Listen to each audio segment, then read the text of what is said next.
Hey guys, Aaron Wilson here at NRG Stadium, and we're starting to talk about the Kansas City Chiefs and this big game the Texans have as they try to win the AFC South Division title and make this playoff push. So for the Texans, I know a lot of people saw the injury report. I kind of want to help you read between the lines on what's what with the injury report. And yes, some guys didn't practice, but we've seen that before. Watched that movie before, right guys? Where guys don't practice on Wednesday, but they're back out there Thursday or Friday. And I think that's going to be the case. As D'Amico Ryans told me, these guys will be fine. And that includes Kamari Lassiter, who didn't practice due to a foot injury. And, of course, Woody Marks, who has an ankle injury. They said it was a foot before, but now they're calling it an ankle injury. So a little change there on the injury report. Will Anderson Jr., chest and shoulder. I was actually with Will at a community event Tuesday night. Seems absolutely fine. And Trent Brown, who has a broken finger, he's been playing through that for weeks. Denico Autry with a knee. They always manage his knee. Doesn't practice on Wednesdays. Yes, Jamal Hill probably misses this game again with the hamstring injury. And, of course, Jalen Reed with the broken metal plate in his forearm will miss the game. So Aziz Al-Shire was limited with a knee injury. And so that's the Texans and their injury report. The Chiefs are dealing with a much more difficult situation than the Texans in terms of injuries. So, it's a pretty dire situation for Kansas City in terms of the injuries and how they're handling all that. So, yeah, it's going to be difficult for Kansas City. But, I want to get a lot more into kind of the situation for the Texans and how they might take advantage of the Chiefs' injury situation. Of course, as you guys know, the Texans definitely owe the Chiefs some payback over the years. It's been a painful past at Arrowhead Stadium. We'll get into all of that as well. So, for the Texans and looking at kind of how they go forward, look at, what's going on with Kansas City. And they're in a tough situation.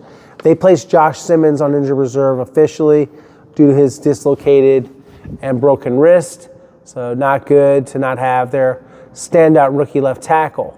But their best guard, arguably one of the best guards in the NFL, Trey Smith, is still dealing with an ankle injury.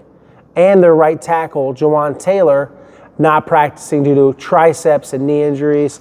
So while Patrick Mahomes was at his injury report with a new injury, a knee injury, he was a full participant. So was George Karlaftis with a thumb, and Isaiah Pacheco with a knee injury, and Rashee Rice with a hamstring. So all those guys should be good to go. But, yeah, for the Chiefs, it's a much different looking depth chart because of the injuries that they're dealing with along the offensive line. So, sure, we'll start there, and then we'll get more into the rivalry and the Texans' past and everything. So, wrist surgery for Josh Simmons and fractured wrist dislocation. So he's out. And so they have to counter against the Texans, who have this great bookend pass rushing tandem, the best in the NFL, and Danielle Hunter and Will Anderson Jr. So with no right guard, Trey Smith, and Jawan Taylor out there, they had Mike Caliendo play in place of Smith. And then if they don't have, they have Jalen Moore will be right tackle if they don't have Jawan Taylor. And then Wanya Morris will be the left tackle. So Wanya against Dallas, when he came in, allowed 6 pressures. Moore allowed 6 pressures. But Wanya Morris allowed 2 pressures in 17 snaps. And so right now, this is how it may look for left to right for the Kansas City Chiefs. Wanya Morris at left tackle. Kingsley Suamataia at left guard. Creed Humphrey is one of the best centers in the NFL. Stalwart guy at center. And, of course, Caliendo at right guard. Not Frank Caliendo, Mike Caliendo. Not the comedian. And, definitely no laughing matter for the Chiefs, this situation. And then Moore. So the backups have played a little bit. Patrick Mahomes already acknowledging that they're going to do their best to get the football out of his hand, very quickly run the football, try to hit some shots down the field. They're going to have Esapole up. So, yeah, definitely some issues there for the Chiefs, and like I said, for the Texans, and I believe it, those guys that are on the injury report should be fine. They should play, with the exception, of course, of Jamal Hill and Jalen Reed.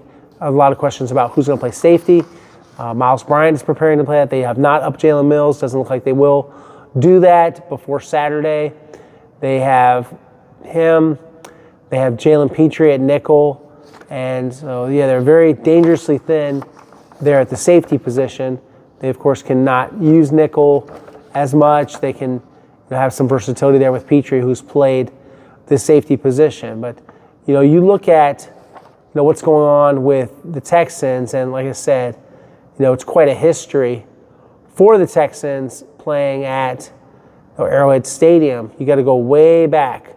I covered this game to 2019 when they, beat the Chiefs. That was a regular season game.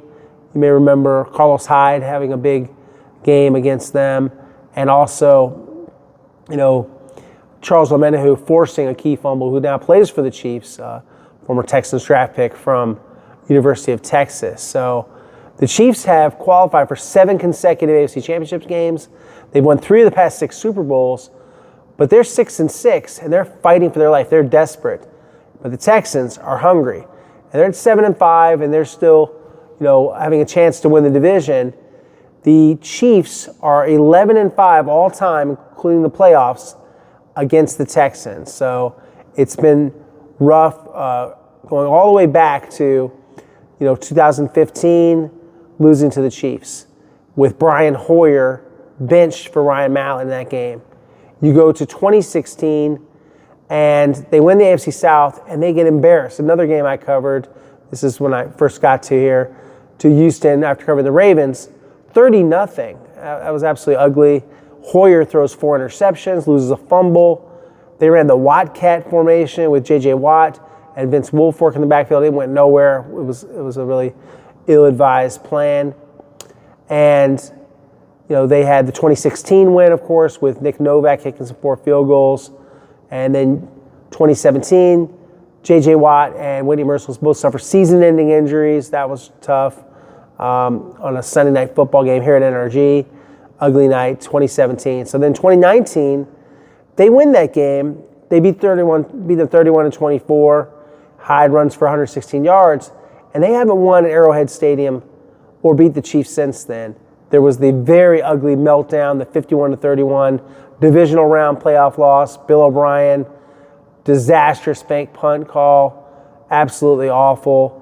They scored 4 touchdowns in the final 10 minutes of the first half. They scored 41 consecutive points, and they blow them out 51-31. That was nasty. And then you go forward, and in 2020, they lose 34-20. That was, of course, the COVID year. And then, the Chiefs beat the Texans again in overtime, 2022.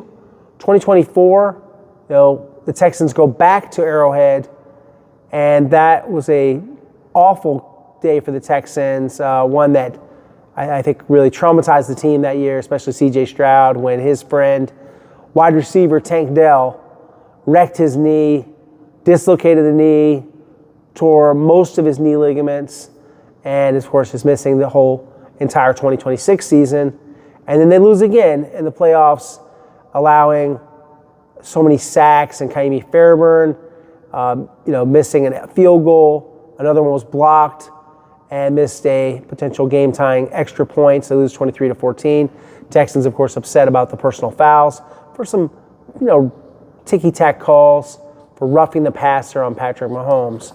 And so that brings us to this year. And it's a new year, and it's a new Texans team. I think they have a different attitude. In talking with the guys today, going into Arrowhead and how they handle that, the approach. They think they're more built for these kind of encounters. And as Nico Collins told us today, you got to beat the teams like the Ravens, the Bills, and the Chiefs to make the run that they want to make.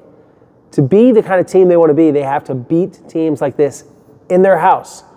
And if they can do that, if they can improve to 8-5, win their 5th game in a row, the Texans are in business, because the Colts and the Jaguars play each other on Sunday. So somebody in the division is going to lose ground.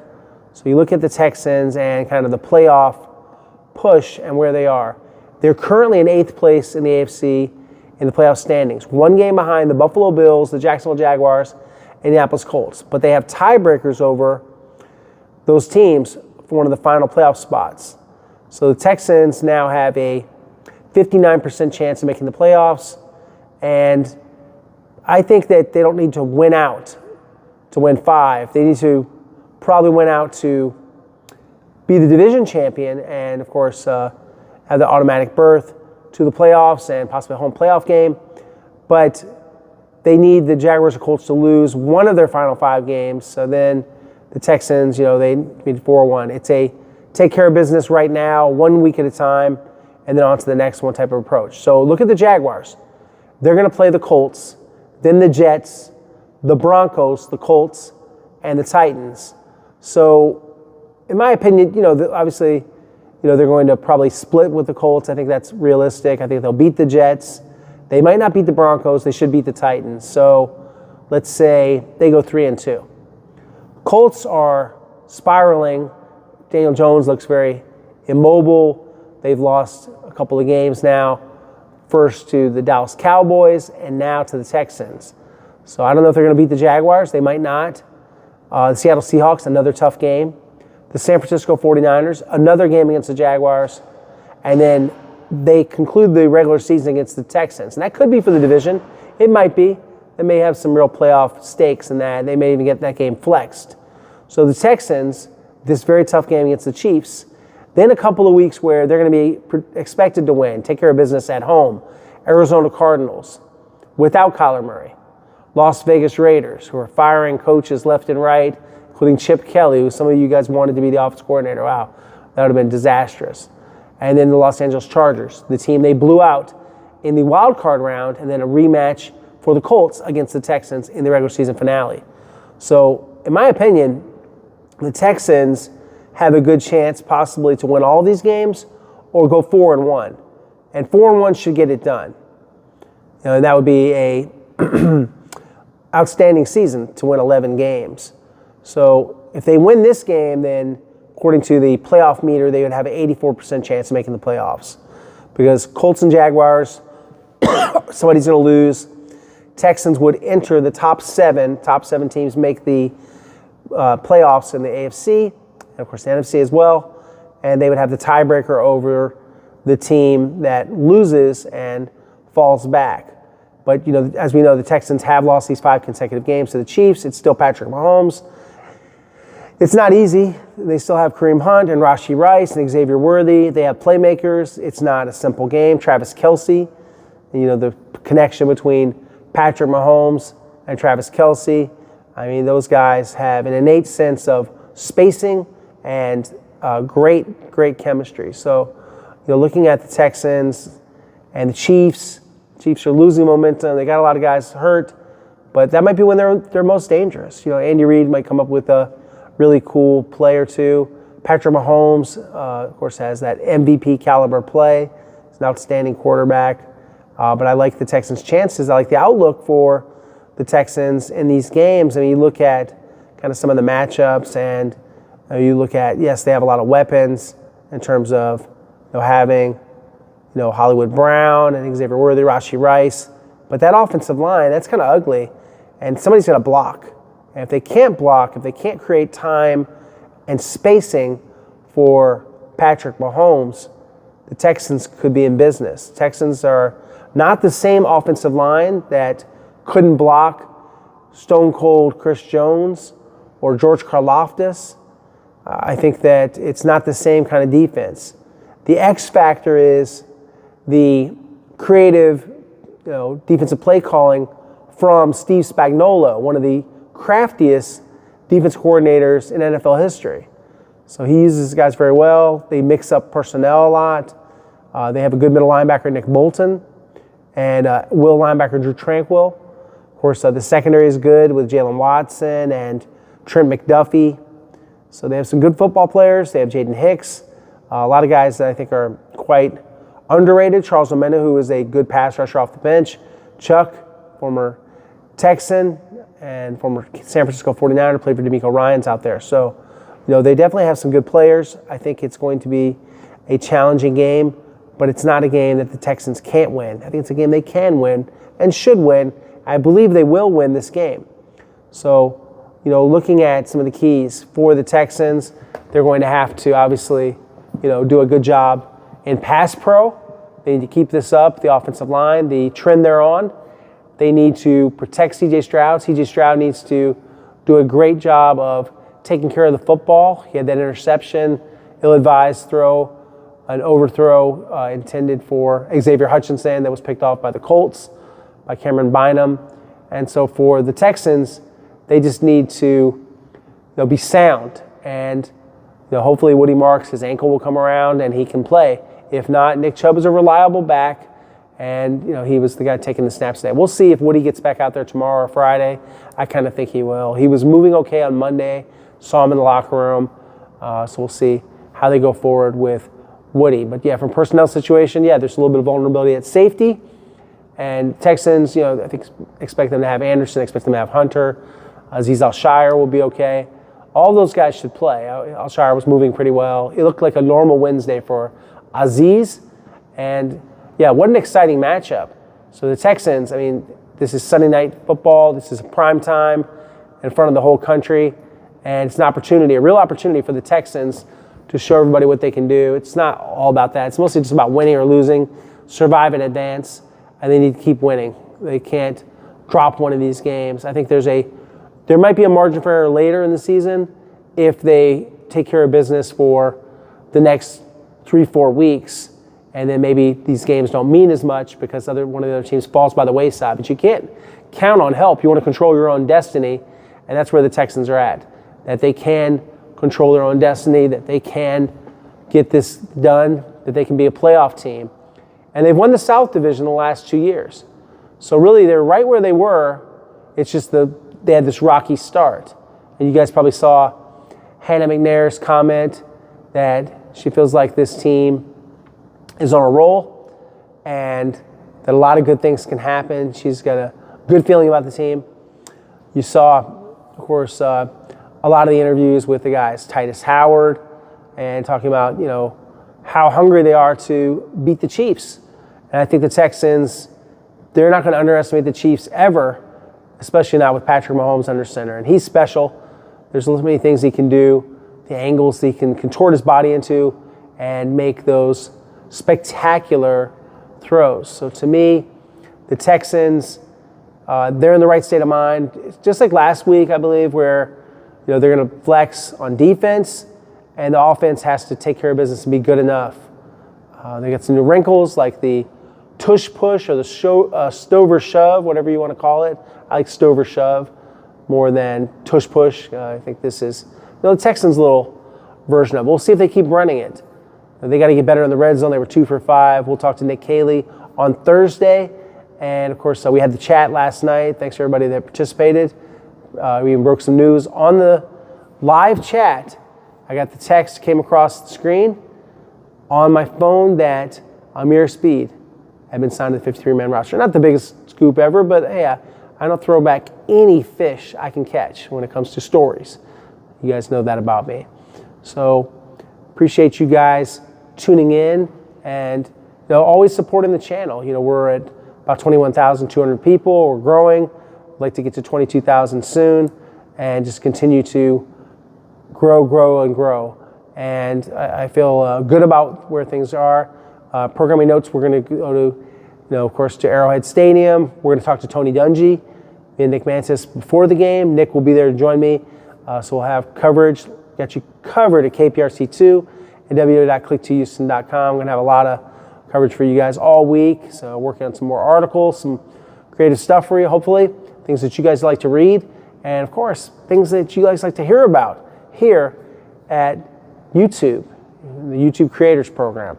So we've got a lot going on. And I appreciate you guys that watch, like, subscribe, and hype. Hype helps a lot. It's a numbers game, and it does help me with the algorithm for you guys to show your support. I appreciate everybody that comments. I like to read all your comments. You guys have a lot of interesting things to say. So, please keep that coming. Try to react to some of them or just hit like or, reply to some things sometimes if you have a question. So, Guys, tomorrow, Texans will practice a little bit earlier, around 11:55. We'll see who comes back to practice on Thursday and who's still out. I think a bunch of guys come back to practice on Thursday. I wouldn't be too worried about it. I think the Chiefs' injury situation is a lot worse than the Texans, and we'll see how they go forward if they can handle the Texans. I think for Texans, it's still a challenge, blocking Stone Cold Jones, blocking George Karlaftis, and we'll get into much more of this, including some talk about the red zone. I have some questions for Nick Caley, and we'll get into all of that. But yeah, the Texans are showing us that they're a resilient team and that they're capable of making some noise. And it's an exciting season at this point. It went from bad to solid, and now I think the Texans are pretty good. So we'll see if pretty good can turn into great, because I think you got to be great sometimes too, besides just great on defense, but great overall to make a real run. But certainly interesting, certainly relevant, and the Texans in the thick of the playoff hunt. And for you guys, you're in the middle of it all, following along, and me too. Just we're all in the same boat, watching and seeing what the Texans can come up with. And then, while I don't think they're going to, manhandle the Chiefs or anything like that, I think they can win this game. So let me know, guys. What do you think? Going to win? Are you guys worried about it? You guys think they're going to, take a step back? They're going to keep this thing rolling? Is a fifth win in a row coming? And remember, the Texans are a really good road team this year. Can they keep that rolling too? All right, guys. Thanks. Good night, and I'll talk to you soon. It's a great team, man. Super Bowl contending team. We know what it takes to beat them guys. You got to play all 4 quarters. You got to be great at fundamental football. You got to be in your details, man. So that's a great team, like almost perfect. So they got great playmakers over there, man. So it's only right we got to go and be sharp. It's on the road, night game. So that's against the wall. So this game got to be as sharp as ever. You've played them on kind of a national stage a lot. Do you enjoy that? Do you think there's some kind of small rivalry between the two teams? I feel like in order to get where we want to go, we got to go through teams like KC, Buffalo, Baltimore, everybody, man. I feel like everybody's great in this league, man. And whenever the opportunity comes, you got to take advantage of it, So prime time, no better opportunity to go out and have fun, and put the world on notice. Nico, you and CJ seem to fall right back into your old rhythm. How long did it take for you for that to start clicking again? He never left. It's been clicking since day one, since he got here, rookie year. But I'm glad that he's back though. I'm glad he's back playing football, being himself. And I feel like we got to continue to work on the things. Everybody, entire offense, timing, staying on track, putting points on the board, score, and like I said, moving the sticks, man. That's the most important thing for our offense right now. You're in a tight. Y'all like to focus on things just week to week. But have you seen a common thread of why you guys have been able to be successful during this winning streak? I feel like just not making the moment bigger than what it is, trusting the process, and taking one week at a time. I feel like you skip ahead and start looking to the future. You forget where your feet at. You got to be where your feet are at all times. And I feel like that's where we're at right now. Just one step at a time, one game at a time, continue to build. The South Division, people have, over the years, had some opinions, maybe not so nice opinions over the years. Yeah. Do you think the South Division is an underrated division with the way you guys have played this year? Say underrated? Underrated. Yeah, man. I feel like our division is pretty hard, but it's a great division. I feel like every division is great, but our division isn't easy. We got some great competitors, great dogs, man. It takes a lot to win the division, So I feel like for us, we got to continue to chop the wood, continue to find the things we can work on as a team, and continue to build. It's just, the season just getting started, So let's go.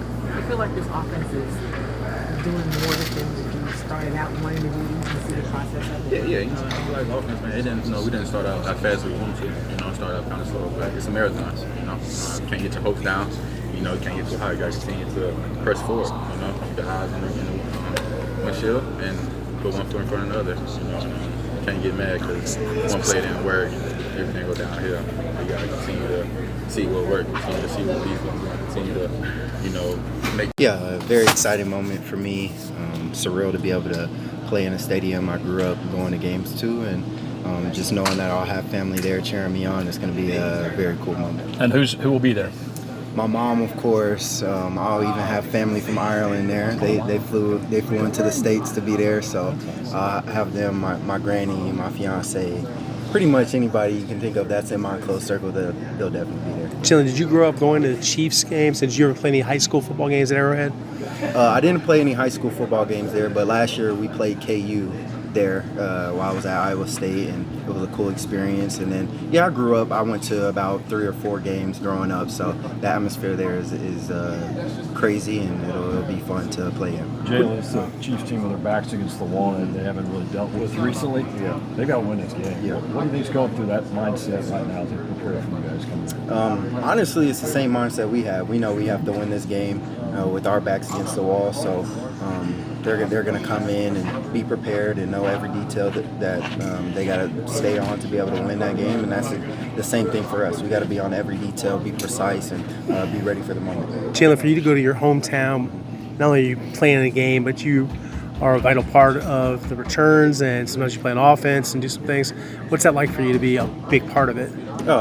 Great, just to have an impact. I mean, although it's KC, I'm going back home. Anytime I'm able to make an impact on the game is special. So I'm excited just for another opportunity at that. Really, if you could pick 1 or 2 things, man, that have allowed you guys to kind of play so well and put yourselves in a position where this game really matters, maybe offensively, what's kind of working right now? I would just say our urgency out of the huddle and being able to get our pre-snap communication, that's improved a lot to be able to win these 4 games in a row, and then just making the play in the moment. I feel like there's been moments where sometimes we're sluggish, but when that moment comes that we need to make a play, we've been making those plays. And, whether it was D-Mills, the past 3 games, and then CJ the last game, them making the right plays in the big moments has been huge for us, and I know they'll continue to do that. So, the plays that you guys had to run, how fun was that, and how do you feel like it went, and do you want to do that some more? Yeah, it was good. Obviously, could have been in situations, wish we could have been 100%, but keep working at it. First time bringing out the bag, so hopefully we'll keep building on that. You said in high school you threw a few? Yeah, I played quarterback in high school. I don't know if I was very good at it, but I played it. Think they might want to warm up the arm, or you think mostly running it? I don't know. You're asking a lot there. I don't know. I just follow the rules. When did they kind of come to you with that idea as when you guys wanted to kind of put that in? We've had it in the bag for a while. Just kind of decided this was the week to do it, bring it out, felt confident in it. So we did it. Worked out all right a couple times. Just keep building on it from there. Kind of a by any means necessary approach to the red zone, like whatever it takes? Oh, yeah. Anything to help us win ball games and critical downs, critical situations, that's what we're going to do. Do you think the other team was surprised?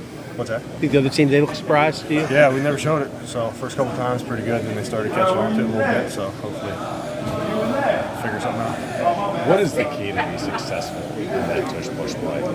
You see teams that are great and some teams that aren't. It's not the guy with the ball. That's not what makes you successful. It's the big fellas in front of you. So luckily we got a couple really good guys on their interior here that get a good push. It's like you see the Eagles do it. Like you got to get a good jump for the ball, and you got to make sure you hang on to the ball. So. CJ said you asked him a lot of questions on how to take the snap. Is that true? And 2, what's the advice that he gives you? Like, what does he say to you to help you? Yeah, no, it was different taking a snap with a bigger ball, obviously, than what you did in college and then in high school also. So just getting your hands right and everything like that. I'm not going to tell you what he told me, but yeah, it was good. He gave me some good advice. I think we get the idea. Yeah.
guys, Nico was just saying that to get to where you guys want to go, you got to go to places like this and win these kind of games. How do you think? What's your mentality about that? Yeah, man, you know, KC is one of the best teams in the league every year.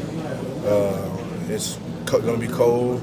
It's an element that we got to get used to playing in. So games like this is games that we got to be ready to play in the playoffs. So we're looking forward to going out there and getting a dub. What makes it hard to win there? I mean, the atmosphere, the crowd noise, you know, the energy. You know, every time you go to play KC, it's going to be. I mean, the team is the franchise is a great franchise, and you know the atmosphere out there. They love football, so we got to go out there and be ready to play. It's going to be loud. It's going to be a good game. They got a good defense, so we got to be ready to play. Titus, last year's playoff game obviously didn't go how you guys wanted, pass protection-wise. Just kind of what are some of the challenges that their team presents rushing the passer? Oh, they just Spags do a good job of mixing up the looks, disguising a lot of blitzes. We're in a different scheme this year, so you know we have a lot of answers to pick up a lot of stuff they do. But we just got to be seeing the stuff through the same set of eyes and everybody be on the same page, and it should be good. How do you feel that scheme has helped you guys improve and be prepared for this matchup? Oh, it's been great for us. It's a lot of answers to a lot of blitzes people try to do against us to get us off a lot of double teams. So I feel like everything we're doing this year has been good for us as an offense and allow us players to play faster and be better. I know it's a lot of new guys on that front five, but does having that matchup and your season last year, does that provide any extra motivation going into kids? Oh yeah, it's a team that you know we haven't beat since 2019, since we went there and won the first game. So you know it's a lot of motivation for us to go up there and win, especially against a team that you know it's the Chiefs, man. So you always want to go beat the Chiefs. So it's definitely a lot of motivation. Did you like the tush push play with Cade? Oh yeah, I love to play. The thing is, it gives us offensive linemen a chance to just fire off the ball and get an easy first down. You know, so it's something we can continue to work on and get better at. I think the more we do it, the better we get.